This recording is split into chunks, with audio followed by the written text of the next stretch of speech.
Wildlife photographers who want one simple technique to direct the viewer's eye within their photograph. Instead of fighting every distracting detail, there is a magic wand inside your camera that you can use. The question is, are you using it correctly? Look at this image of a lioness. The nose is sharp, the eye is sharp, but everything else starts falling out. And this is the perfect example of guiding your viewer's eye. Because I am not asking the viewer to look at my entire image. I am telling the viewer where to look first. The eyes, the face, the emotion. But this way of thinking did not start for me in wildlife photography. I learned this years ago while photographing an advertising campaign for a beauty company. And that is when everything changed for me. My art director asked me to photograph the campaign with f1.2 lens. And I remember thinking, why f1.2? Because in beauty photography, most photographers think everything has to be tack sharp. The eyes, the skin, the hair, every single detail. But that is where I learned something so important. My art director said he wanted the eyes sharp, but he wanted the skin to feel softer. Not look, feel softer. Not because the skin was bad, but because the texture of the skin was too strong. And if every pore of a skin became sharp, the viewer would stop looking at the eyes and they would start looking at the skin texture. And that was definitely not the intention of the image. The intention was beauty. The intention was emotion. The intention were the eyes. So by photographing at f1.2, the eyes stayed sharp, but the skin became softer naturally. Before retouching, before post-production, before fixing anything later, the aperture did the first part of the work, and that completely changed the way I think. Because I realized aperture is not a technical setting only for exposure or perceived sharpness. Aperture is a way of deciding what matters. In fashion photography, I used it to make the eyes stronger and the skin softer. And in wildlife photography, I used the same idea. Now, if I had to photograph this lioness image at f22, everything would appear in focus. The background would be sharper, the body would be sharper, the details around the lioness would be sharper, and that sounds good. But that's exactly where it goes wrong. Because when everything appears in focus, nothing is in focus in your viewer's mind. Their eyes starts going everywhere. They look at the face, then the background, then the body, then some details that does not matter. And when the viewer's eye goes everywhere in your photograph, they lose interest fast. That is why I like to solve the problem from the beginning. I don't want to create distractions and then spend hours in post-production removing them. I would rather hide those distractions in the camera.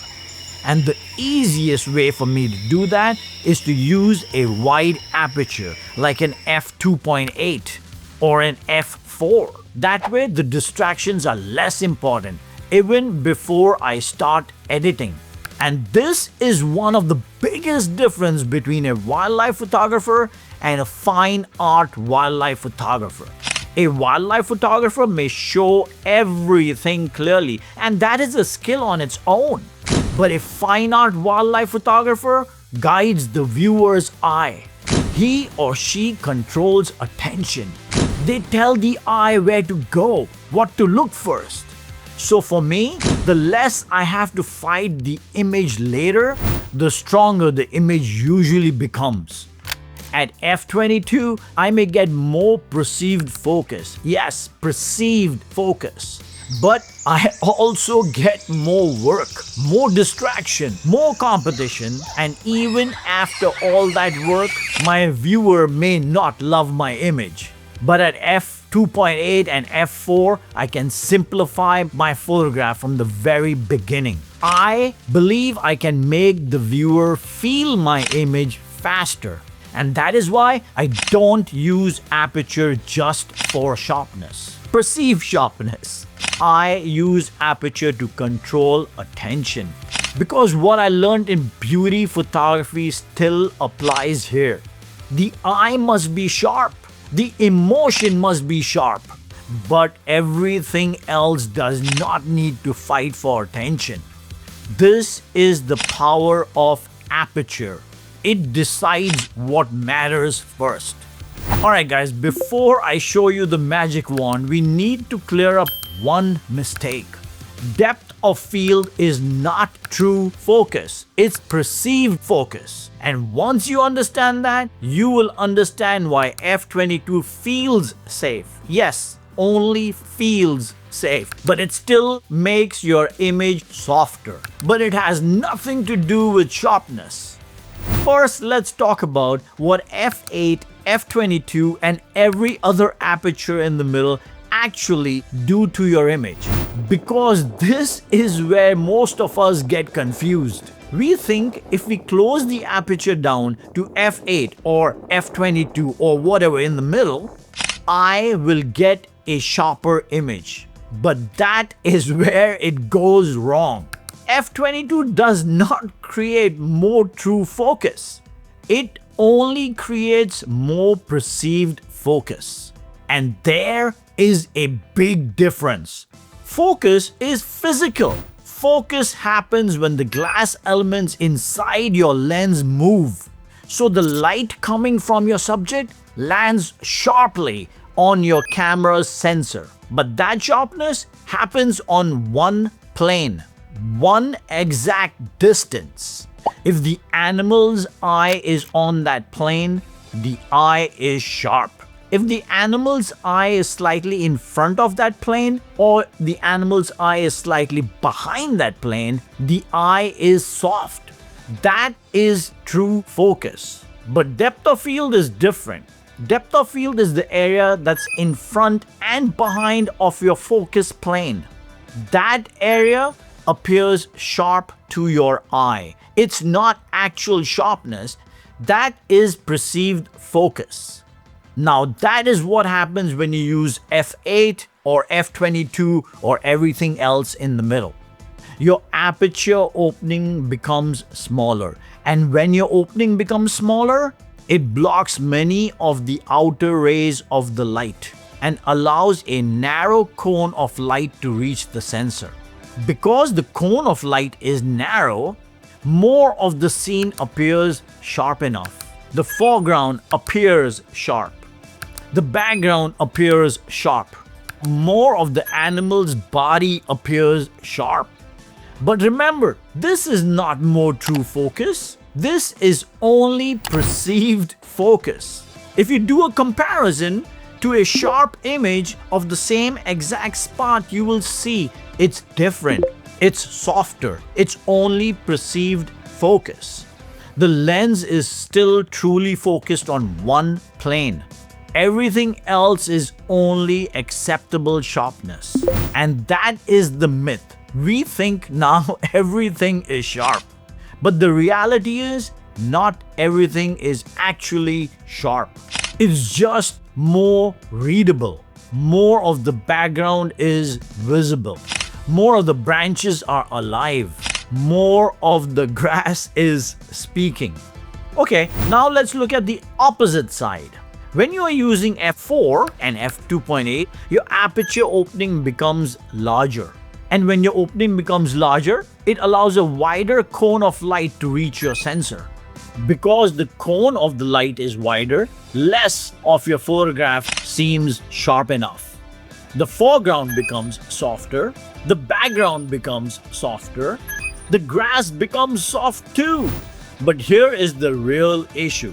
Your true focus still happens on the same exact plane as f22, one exact distance. And the same principles apply here as well. If your eye is slightly off, if your eye is slightly in front or behind the plane, your eye is going to be soft. But it's simply more visible here because the perceived softness doesn't happen with f2.4 or f2.8. It happens, but it happens very, very minutely. That is why f2.8 and f4 or 1.2 can feel very risky, because they give you less perceived focus. Your margin of error becomes smaller. Your focus has to be more accurate. Your timing has to be more accurate. Your subject placement has to be more controlled. But even though photographing at f2.8 or f4 is more challenging, it is still my choice because it helps me create the look I want. It helps me separate my subject. It helps me hide distractions before they become problems. And it saves me from doing tons of work later in post-production. But that is also what changes the image, because now less of the frame is speaking. The background becomes quieter. The distractions become weaker. The subject starts to separate, and the viewer has few things to get distracted with. So f2.8 and f4 do not create more focus, they create less perceived focus. But this is so important. That smaller area of perceived focus can make your subject more important in your image. It can make your subject feel stronger. Not because everything is sharp, but because everything else becomes less important. And that is the difference. f8, f16, f22 show more of the frame, show more what's inside your image. And f2.8 and f4 hide all the other distractions that you may not want to show to your audience. Not by removing it, but by making it softer. And your subconscious mind, that is where it looks first. Your sharpness, not the perceived sharpness, not the perceived focus. It knows not to look there. It only, like a laser beam, goes straight to the focusing point. And once you understand that, Aperture stops being just a technical setting for exposure or for insurance of sharpness. But wait, we're not there yet. Before we call Aperture the magic wand, we need to understand what this does to the viewer's eye. Now here is something very important for you to know. Whether you photograph at f2.8 or f22, your lens focuses at one plane, one distance. That is it. If you focus on an animal's eye, the true focus is just that eye. Nothing else, nothing in front, and nothing behind. Aperture does not move true focus. It only changes how forgiving the image looks in front and behind the focusing point. So if your focus lands 1 inch in front of the eye or 1 inch behind the eye, f2.8 will punish you. You will see that mistake immediately. But f22 is more forgiving. It may hide that mistake because more of the area feels acceptably sharp. Yes, feels acceptably sharp. It's not physically sharp. And that's why I look at it this way. f2.8 is like a strict school teacher. If you make a mistake, it marks it right away. f22 is like your mother. She is more forgiving. She may let you get away with it. But here is the problem. Just because she forgives you doesn't mean that you're right. And that is the difference between actual focus and perceived focus.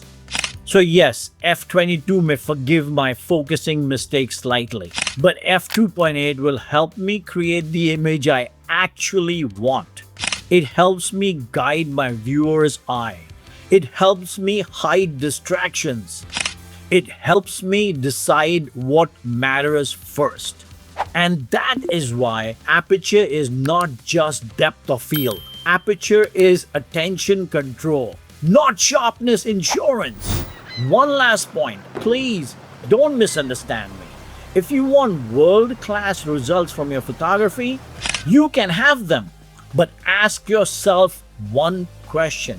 What are you willing to give up to get the image you want? Because f2.8 gives you the look.